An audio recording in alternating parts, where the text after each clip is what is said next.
Araucanía 360 especial ya está en el aire y es momento de ir asumiendo temáticas que de una u otra manera son parte de nuestro país y han sido la preocupación del último tiempo. No es casualidad que la Araucanía o la macrozona sur, como se ha denominado por parte del Estado, esté en estado de emergencia, 2 veces decretado por el presidente de la República y una por el Congreso Nacional. Y no hay que sorprenderse, probablemente podamos estar nuevamente repitiendo esta petición al Senado, considerando los resultados que se han encontrado con la presencia de las Fuerzas Armadas en los últimos días. Y claro, también paralelamente a esto están estos diálogos de paz, están las instituciones que se han interesado por buscar una solución más a largo plazo. Y como se ha dicho por ahí, la idea es aprender a dialogar primeramente. Y hoy vamos a conversar de esta temática. Hemos querido de alguna manera ir al detalle de esto y estamos con Sebastián Hans Pérez, que es gran maestro de la Gran Logia de Chile, a quien le damos la bienvenida a UFRO Visión, ya esta Araucanía 360. Bienvenido, gracias por acompañarnos. Muchas gracias, un placer estar conversando esta tarde con usted. Bien, antes de entrar de lleno al tema que nos convoca hoy día, sería bueno, Sebastián, un poco de contarnos en qué está esta logia masónica en Chile. ¿Qué es lo que se está haciendo, aparte naturalmente de este interés de estar también apoyando este diálogo? Bueno, la Gran Logia de Chile es una institución masónica que tiene ya 160 años en nuestra república. Es una institución que tiene 244 logias a través de todo el país, desde Arica a Punta Arenas. Estamos en todo el territorio nacional, en las distintas ciudades. Y es una institución que tiene por esencia el trabajo con sus miembros, un trabajo docente de fortalecimiento de las virtudes cívicas, de las virtudes morales, digamos, aspectos que tienen que ver sobre todo con los altos principios que sostiene nuestra institución, donde la tolerancia, donde la fraternidad, la libertad son valores que es muy trascendentes desde el punto de vista de lo que significa construir afirmaciones en nuestra membresía para poner posteriormente al servicio en la práctica social de cada uno, poner al servicio de la sociedad y de la República. Por lo tanto, nuestro trabajo principal está allí. Obviamente, cada masón es un ciudadano. Nosotros somos una organización muy diversa respecto a su membresía. Hay de todas las visiones, las más diversas visiones desde el punto de vista político, filosófico, religioso. Personas libres que respetan, desde luego, la diferenciación que existe y que está expresada, desde luego, en una conducta fuertemente afincada en valores tan importantes como la paz, ¿no es cierto?, la convivencia. Eso es nuestro esfuerzo fundamental. Por lo tanto, hay masones que cumplen no una misión masónica, sino ponen en práctica los valores masónicos en la sociedad, donde quiera que se encuentre. Podrá ser como profesional, podrá ser en el ámbito político, podrá ser en la academia, etcétera, siempre poniendo esos valores como un objetivo fundamental. Libres pensadores al servicio del país, independiente del gobierno que esté de turno, de miradas religiosas. Hay siempre un fin que es naturalmente el objetivo final. Exactamente. El país, claro, los contribuir chilenos, a la convivencia, contribuir a entendernos, contribuir a poner, digamos, los valores que aseguren la condición humana, los derechos humanos, ¿no es cierto?, los derechos ciudadanos como la preeminencia de nuestro actual. Los derechos humanos están siendo de alguna manera, Sebastián, atacados, están siendo sobrepasados en esta macrozona sur, Biobío, Araucanía, Los Ríos, por este conflicto histórico que se vive. Bueno, en general toda situación de violencia, cualquiera sea su naturaleza, siempre va a generar condiciones para la violación de los derechos humanos, y eso es, digamos, una verdad en cualquier condición. La violencia tiende a generar acciones que... Atropellos. Claro, atropellos o miradas reactivas, en fin, Y esto es una realidad que ocurre en cualquier país y que por eso tenemos que tener mucha atención en que efectivamente ojalá todos los conflictos se canalicen a través de una conducta de diálogo, de una conducta que permita buscar soluciones más que confrontarse. Todo proceso de confrontación termina cometiendo exceso.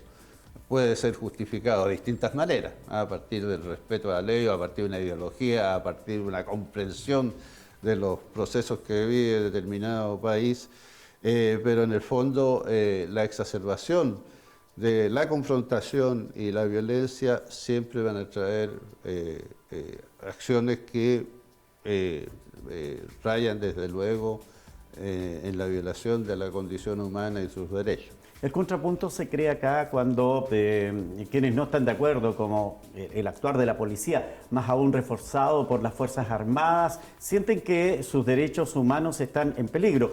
Pero por otra parte, las víctimas de la violencia rural, de la violencia terrorista, como se ha denominado también, Sebastián, indican de que el gobierno no está respetando lo que es la Constitución, que garantiza vivir en un medio libre de todo hecho que atente contra la vida. Claro. Bueno, hay miradas políticas, desde luego, respecto a lo que está ocurriendo en la Araucanía, que se fundamentan, desde luego, a través de sus distintos exponentes. Yo no puedo expresar una opinión política dada la diversidad de nuestros miembros y donde hay miradas también que pueden replicar lo que son los debates. Pero sí nos importa respecto a ciertos principios que son fundamentales, que bajo cualquier condición tienen que ponerse en la esencia de la construcción de debates y la construcción de argumentación. Y en ese sentido, para nosotros es muy importante que cuando hay situaciones de confrontación y de violencia, siempre busquemos los caminos para el diálogo. Porque en definitiva, los costos de cualquier realidad sustentada en la violencia siempre terminan siendo muy altos y siempre terminan siendo muy altos para la vida de las personas, para las familias, etcétera. Entonces, yo creo que siempre debemos considerar que los caminos de convivencia, de diálogo, de búsqueda de soluciones son los mejores para resolver los problemas.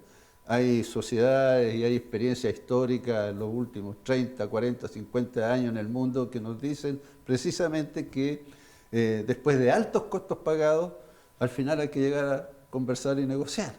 Entonces, ¿para qué recorrer un camino que puede ser tremendamente costoso desde el punto de vista de la vida de las personas, ¿no es cierto?, de gastar un esfuerzo enorme, cuando al final del camino lo que hay es negociación, lo que al final es diálogo. Entonces, eso es un poco el mensaje frente a, no solamente a los conflictos de la Araucanía, siempre que se exacerban los conflictos, al final las consecuencias son tremendamente graves para llegar a un resultado final que es el mismo que está al inicio del camino. De ahí la importancia de esta invitación que están haciendo las universidades, donde lidera la Universidad de la Frontera, junto con la Iglesia Católica, al Centro Hassen, que ya comenzó un trabajo silencioso, dicen por ahí, y como ellos han denominado, aprender a dialogar. Porque ellos dicen, no somos mediadores, venimos a enseñar cómo se dialoga desde la experiencia que ellos han tenido en otras partes del mundo. ¿Es oportuno? ¿Es el momento? Nosotros como una institución que se funda fuertemente en la docencia, en la construcción de métodos, ¿no es cierto?, de convivencia y diálogo, nos parece tremendamente significativo generar esos espacios, generar esa docencia necesaria sobre cómo abordar procesos con conflictos. Porque desde luego los seres humanos tenemos algo virtuoso, que es la capacidad, ¿no es cierto?, de usar la palabra para expresar nuestros sentimientos, expresar nuestras ideas, nuestras aspiraciones, etc. Y para ello es importante aprender también a escuchar. Y en ese sentido, los diálogos se construyen a partir de actores que conversan, no que se descalifican. Entonces yo creo que es importante el camino que han abierto las universidades y traer precisamente una organización especializada, además que tiene un manejo ya construido a partir de seguimiento de conflictos en distintos lugares del mundo, lo cual la hace una institución válida para desarrollar, un agente válido para desarrollar formas de diálogo. Y yo creo que eso tiene que mirarse de modo positivo. Generalmente, cuando hay dos personas que están en pugna, si usted no le da las herramientas necesarias para resolver la pugna que puedan tener, desde luego lo más probable es que terminen mal, digamos, en ese proceso. Por lo tanto, lo que vale para las personas vale también para actores sociales que están en una pugna determinada. Entonces, yo creo que nosotros hemos puesto en valor, hicimos una declaración en su momento, una declaración pública poniendo en valor de este acuerdo o esta mirada de las universidades que buscaba un camino, porque en el fondo se necesitan herramientas, se necesita conocimiento. Y a veces existen los caminos, las fórmulas, los mecanismos, y eso tenemos que entrar a conocerlos y aprenderlos para ponerlo en una mirada, desde luego, vuelvo a insistir, pensada en el diálogo, pensada en la convivencia, pensada en la solución de los conflictos que afectan sociedades como digamos, hoy día en la Araucanía, lo que afecta a nuestro país. En fin, necesitamos mucho más diálogo y en ese sentido que nos aporten riqueza desde el punto de vista de los métodos, excelente.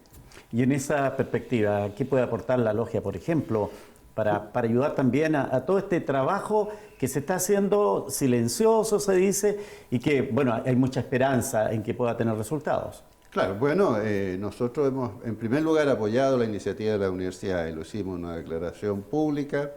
Nos parece importante lo que está el actor, el agente que se ha, digamos, invocado para esto, que es una fundación con alta experiencia, y en ese sentido estamos poniendo todo lo necesario desde el punto de vista de que miembros de nuestras logias también participen en este adiestramiento, para que sean agentes de colaboración en la medida que se den las condiciones y donde sea posible. O sea, esto no solamente hay que manejarlo en una escala grande, hay que pensar también que esto se va construyendo paso a paso, claro, y se va construyendo en convicciones que tienen que irse generando. Yo creo que la masonería por esencia es constructora de diálogos en cualquier nivel.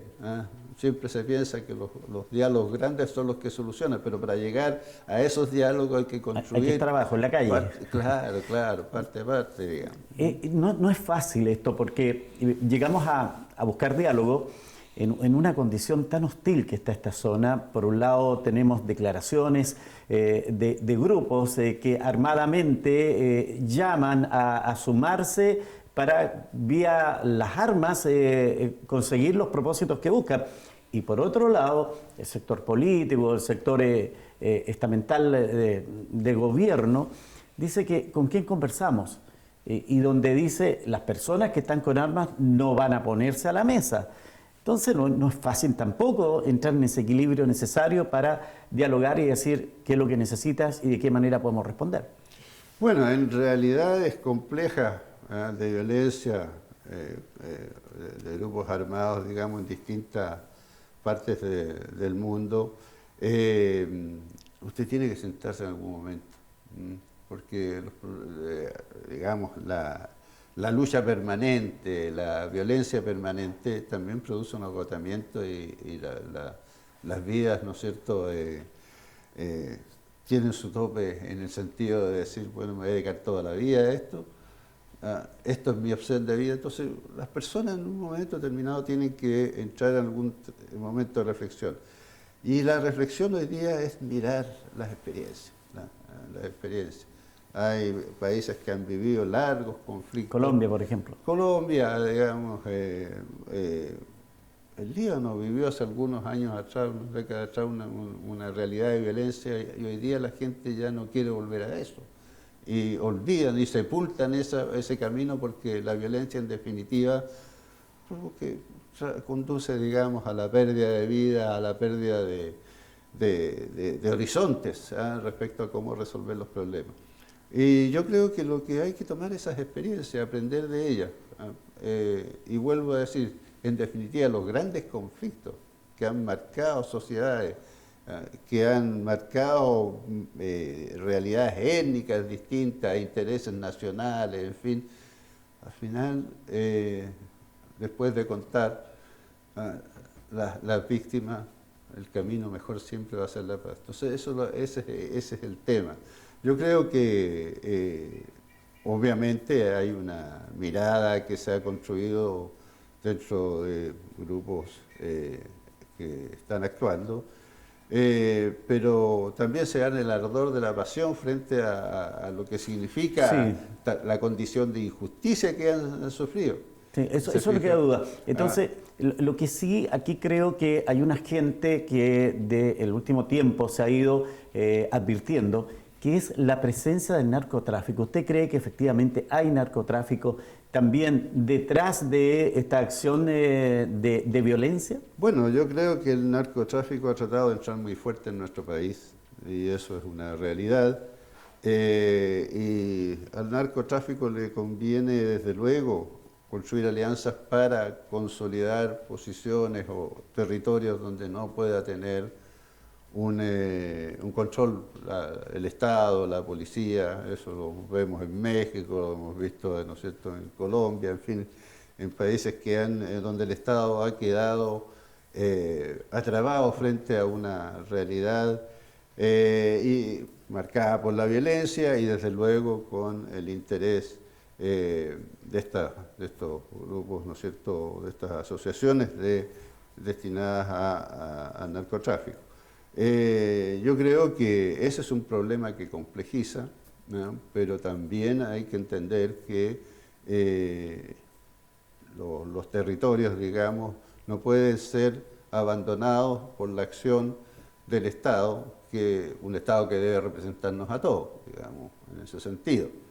Y esa es una cuestión que desde luego se advierte de modo muy fuerte en lo que se ha ido manifestando dentro del conflicto acá en la Araucanía, ¿no? En esa línea, entonces, el actuar policial reforzado por las Fuerzas Armadas está en la línea correcta de control de la zona. O sea, yo creo que lo importante es que el Estado tiene que tener una iniciativa hacia la solución de los problemas. Solamente la acción, digamos, represiva no es un camino. El Estado tiene que tomar iniciativa respecto a lo que significa avanzar hacia una solución. Nosotros hace algún par de años nosotros planteamos aquí en Temuco, vinimos a dar a conocer una declaración en la cual llamábamos al reconocimiento constitucional de los pueblos originarios, especialmente en relación al pueblo mapuche. Porque desde luego se necesita que el Estado sea capaz de incorporar las aspiraciones que están contenidas en todos los pueblos originarios, en el sentido de su cultura, en el sentido, ¿no es cierto?, de sus visiones, de su comprensión, digamos, religiosa, etcétera. Todo eso tiene que ser capaz de ser reconocido.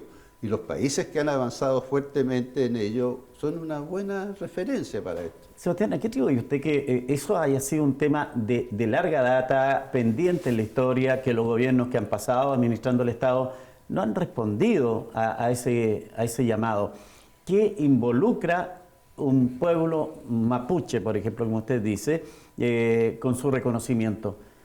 O sea, en primer lugar, un reconocimiento significa generar instancias, ¿no es cierto?, que sean válidas para esos pueblos, para expresar sus intereses. ¿Lengua, territorio, bandera? No hay que pensar eso como digamos, como algo negativo.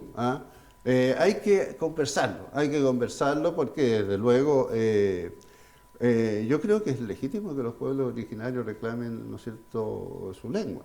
A mí una oportunidad me tocó ir cerca acá de Villarrica a una escuela y los niños no sabían la lengua de sus ancestros. Sí. ¿Ah? Como en otras partes se está cantando la canción nacional en mapudungún. Yo creo que eso es una forma de integrar, es precisamente lo que hoy día tenemos como un problema en la Araucanía, es que no ha sido integrado, ¿no es cierto?, el pueblo mapuche a la realidad cultural, social, a la realidad histórica de nuestro país. La bandera ya está reconocida, la bandera no hay para qué aprobarla, Claro, está claro. ya difundida. Exactamente. Quedaría pendiente territorio. Bueno, yo creo que hay que considerar que hay que buscar una solución en ese sentido. ¿Ah? ¿Por qué no? Alguno dirá, porque sí. Bueno, entonces discutamos el tema. Pero no hay que negar el derecho de reivindicación de un pueblo que ha estado, ¿no es cierto?, en la presencia territorial históricamente y que producto de una mirada, no vamos a calificar hoy día cuál fue la mirada en su momento del Estado chileno en el siglo XIX, pero a partir de una mirada se impuso una condición que lo razonable es que 150 años después se puede perfectamente mirar de una manera distinta. Es cosa de buscar cuáles son los elementos, sobre todo que contribuyan al establecimiento de derechos, al reconocimiento. Todos los seres humanos necesitamos reconocimiento siempre. ¿Por qué un pueblo originario no puede señalar la necesidad de su reconocimiento? Entonces son cosas que desde luego hay que buscarla a partir de una voluntad distinta, de una mirada distinta, pero no podemos sostener la política del Estado sobre las bases de lo que fue el siglo XIX. Eso es un error enorme. En su opinión, ¿qué va a ser más fácil? Que la persona que está con el fusil en la mano baje, lo deje a un lado, se sienta a conversar, que el interlocutor, llamémoslo gobierno, llamémoslo Estado, quien sea, diga sí, puedes estar con el fusil en la mesa. Mire, yo creo que los fusiles sobre la mesa nunca son buenos. Nunca son buenos porque es significa que estamos en una en el peor de los escenarios. Claro, una condición de confrontación que es irracional. Yo creo que todos debemos bajar a nuestras armas reales, nuestras armas mentales, ¿no es cierto?, al lado para poder buscar una solución que todos los habitantes de la Araucanía se merecen. Y el punto es, y se ha dicho en más de una oportunidad, ¿con quién dialogamos? ¿Con el Consejo de Todas las Tierras? ¿Con ADMAPU?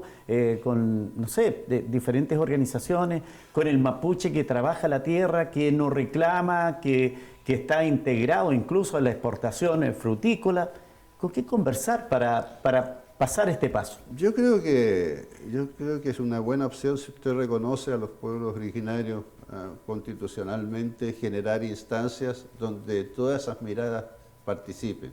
Un consejo de pueblos, hay opciones para ello y hay experiencias que pueden servir, pero yo creo que el mejor diálogo es cuando todos están sentados en la mesa. Ocurre en nuestras familias, cuando también estamos todos reunidos, cuando mejor, ¿no es cierto?, sentimos esa sensación de ser parte de esa mesa. Yo creo que es fundamental para poder construir una efectiva mirada que ayude. Yo creo que cuando hay altisonancia en los discursos, qué sé yo, es cuando más hay que hacer esfuerzo, porque la forma en que los seres humanos nos comunicamos cambia de una manera a otra y los resultados son distintos. Si todos gritamos, es imposible que nos escuchemos. Entonces lo que tenemos que hacer es efectivamente pensar de que el diálogo es el mejor camino y que para llegar al diálogo hay un camino largo que recorrer y hay que hacer muchos esfuerzos. Y allí se necesita mucha iniciativa política. Como país estamos esperando una nueva constitución. ¿Ahí también hay espacio para la solución a este conflicto que se vive en la macrozona sur? Yo creo que sí, yo creo que uno de los objetivos que uno espera es que la nueva constitución dé los fundamentos necesarios para construir una mirada, un contrato social, donde todos nos ponemos de acuerdo, ¿no es cierto?, y emocionalmente lo firmamos para que podamos avanzar hacia soluciones que no teníamos. ¿Y ahí podría estar incluido el reconocimiento como pueblo? Yo creo que tiene la nueva Constitución debiera estar establecido necesariamente, porque si no ocurre eso, lo más probable es que no vamos a tener herramientas constitucionales para avanzar hacia la solución no solamente de este grave problema que hay en nuestro país, sino muchos otros también. Claro, le decía esto porque, y cuando hablamos de representatividad, recordemos de que la presidenta de la constituyente es mapuche, pero incluso las comunidades, un número, no quiero decir si mayor o menor, pero un número importante dice que no las representa. Interiormente, los constituyentes que han sido representados por otros pueblos originarios en el país tampoco dicen que la presidenta los representa. Entonces, no es fácil esto de encontrar la representatividad en el mundo indígena. Yo creo que en general usted siempre va a encontrar sectores que no se consideran representados, pero eso no inhibe llegar a entregar un instrumento adecuado para las necesidades que tiene Chile desde el punto de vista constitucional. Entonces, lo que hay que hacer es cómo entonces esos que no se sienten representados se incorporan precisamente a una condición distinta, donde sí se sienten representados. Esa es la agudeza de imaginación que necesitamos a partir de lo que está haciéndose en la Convención Constitucional para entregar soluciones. Eso de que haya grupos que no se sienten representados en distintos procesos, eso también ocurrió en todas las asambleas constituyentes que han habido, digamos, en los últimos 30, 40 años en el mundo. En Túnez también habían sectores ahí que decían que no se sentían representados, en fin, es parte de una realidad en Ecuador, en mismo Bolivia, en fin. Lo importante es que el tipo de solución que entregue, en este caso la Convención Constitucional, sea eficaz respecto a lo que se necesita como un nuevo rayado de cancha que nos convoque a todos y donde todos nos incorporemos a un esfuerzo común de país, con todas nuestras diversidades y reivindicaciones. Además que territorialmente, usted bien lo dice, nosotros nos anexamos hace muy poco, 100, 130 años, al territorio nacional como Chile, en una zona que estuvo siempre predominada por la cultura mapuche, por la gente de la tierra. Entonces, claro, es como una situación bastante compleja hoy día entender esa realidad, si es que no tenemos esa cosmovisión en cuanto a lo que fue la generación de este territorio nacional. Claro, yo creo que hay que hacerse cargo de la historia. Yo creo que hay que hacerse cargo de la historia y hay que entender, ¿no es cierto?, de que el Estado chileno no fue asertivo desde el punto de vista de lo que hoy día se entiende que debió ser asertivo. Y en ese sentido, uno tiene que entender que cuando construye una solución, tiene que reconocer las otras miradas históricas también. Entender que no hay una verdad oficial, jamás hay una verdad oficial. Siempre que pretende poner una verdad oficial termina, ¿no es cierto?, cometiendo aberraciones. Entonces, en ese sentido hay que reconocer las pequeñas y grandes historias que todavía no están suficientemente, ha habido esfuerzo en ese sentido y que han sido reveladores respecto a... Pero hay que permitir que los pueblos también reconstruyan su historia en la comprensión de sí mismos y cómo se ven con los demás. Y no es fácil para un país que es administrado desde Santiago, con un tema centralista y que además por su característica tan largo, tiene realidades distintas. Entonces de pronto cuesta entender cómo se piensa, cómo se mira y cómo se vive desde la Araucanía un conflicto de la magnitud que nosotros tenemos. Hoy día en las conversaciones con los candidatos a la presidencia está este tema. Cómo aportar a solucionar no solo un tema de violencia, sino que el atraso que presenta particularmente la Araucanía por su condición histórica que ha tenido. Por cierto, es cierto. El factor, digamos, económico-social, por decirlo de alguna manera, marca también de muy importante lo que ha significado, cómo se ha ido incubando esta situación que hoy día vivimos. La marginación, la pobreza, tal vez, ¿no es cierto?, si en algún momento se pensó que esto era un tema de comprar tierras y devolverlas, digamos. En algún momento se pensó que había que hacer una gran inversión para generar riqueza, en fin. Yo creo que lo que hay que pensar como digamos, una necesidad es que no todos los problemas son económicos, no todos los problemas se resuelven con dinero, no todos los problemas se resuelven desde el punto de vista de la comprensión de una mirada que esté asentada fuertemente en una lógica de administración del Estado, donde se trata de sumar o restar determinados recursos. Yo creo que hay que entender que las personas son más complejas que eso. Los grupos humanos son más complejos que eso. Los grupos humanos, desde luego, tienen historias personales, tienen historias colectivas del grupo, y eso hay que ponerlo sobre la mesa y ver dónde han estado los grandes errores para poder buscar soluciones correctas. Y ese es el gran tema que tiene nuestro país, el gran problema que tienen nuestras élites, ¿no es cierto?, el gran problema que tiene nuestra clase política, nuestra clase empresarial, porque siempre ha habido un exceso de miradas unilaterales. Y en ese sentido no se ha considerado que hay realidades que hay que tratar de entender, historias que hay que tratar de entender para buscar, porque todas las soluciones se basan en lo que ha pasado. La memoria de las personas, las memorias de los pueblos, las memorias de las colectividades son tremendamente importantes para construir una mirada común. La empatía aquí va a ser básica para poder entender. Y la voluntad política es fundamental. Hemos estado conversando largamente este tema, el análisis, y veamos la proyección.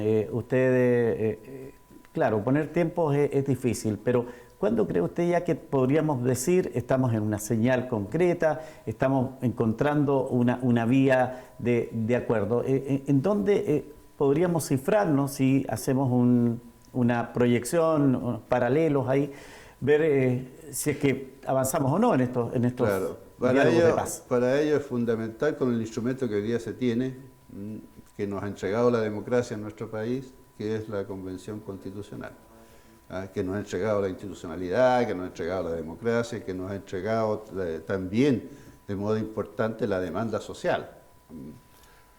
Hoy día el escenario fundamental está radicado en la Convención Constitucional, pero también está radicado respecto a las políticas que traiga quien gobierne nuestro país en los próximos 4 años. Porque hay que compatibilizar esos dos procesos. Sí. Y en lo particular de estos diálogos de paz en la Araucanía. Yo creo que respecto a esto no va a avanzar, o sea, esto es importante, es fundamental lo que se está haciendo, construir una lógica y una forma de dialogar, pero sin iniciativa política, sin un escenario político que genere las condiciones es muy difícil. La iniciativa política que tenga el próximo gobierno, los resultados que arroje la Convención Constitucional son determinantes para cualquier forma de abordar el camino de solución de la realidad de la violencia y la reivindicación legítima, ¿no es cierto?, que tienen los pueblos originarios para ser reconocidos como tales en todos los aspectos que ello implica. Un tema que no es menor, aquí yo diría trabajar, porque el objetivo final es terminar con un clima que hoy día lo podemos decir, hay algo de tranquilidad en la Araucanía, pero está la presencia de las Fuerzas Armadas. Estamos en un estado de excepción. Entonces, creo que no es lógico un desarrollo en democracia vivir en esa condición, con gente que nos tiene que apoyar por las armas para que no haya violencia. Claro, bueno, eso es, digamos, dentro de las atribuciones que tienen, ¿no es cierto?, los órganos del Estado encargados precisamente de garantizar el orden, tanto en ámbitos políticos como también respecto a lo que significa la judicatura, ¿no es cierto?, lo que significa... tenemos un Estado que está funcionando en nuestro país, pero ese Estado también tiene que funcionar bajo directrices que tienen que ser contribuyentes a la solución definitiva de los problemas. Todo lo que significa estado de excepción es una solución para el momento, pero no resuelve el problema, lo sabemos, y eso no hay que tener una gran agudeza para darse cuenta. El problema parte, ¿no es cierto?, necesariamente, el abordaje para la solución del problema parte necesariamente de una iniciativa política clara, precisa y que vaya al fondo del problema.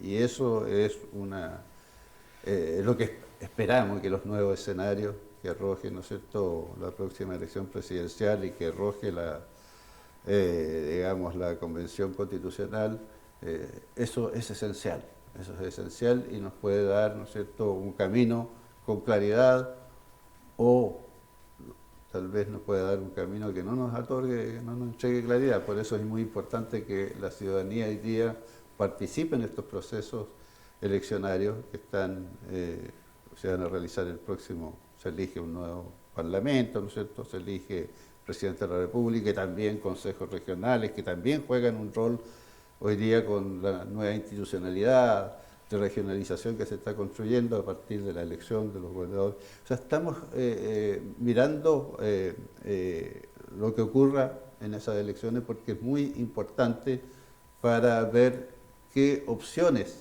y qué potencialidades hay hacia el diálogo, la sensatez y la búsqueda pacífica de soluciones.